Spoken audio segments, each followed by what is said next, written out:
This is a what's in the box for Vita Lacerda Kanban Driver's Edition. 2 to 4 player game, 60 to 120 minutes. Let's take a look at what's inside.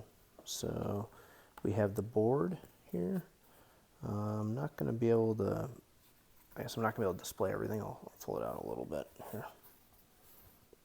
So it's a good graphics design, you can see from the different sides.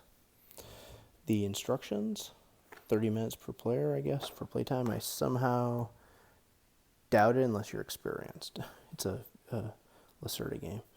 Lots of really good graphics design on the cars. Let's see here.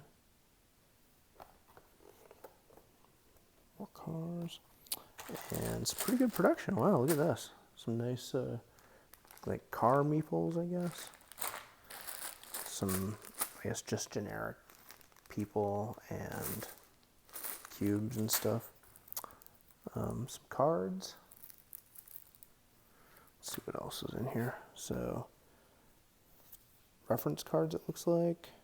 Oh, maybe, let's see here. I guess just reference cards for your factory. And your factory cards, which are really bad quality compared to the rest of the game. But I guess you can only get so good. You can only keep up so good a quality for a certain price. So there you have it. That is Kanban Driver's Edition. What's in the box? If you enjoyed this video, please like, please subscribe, and take a look at other videos.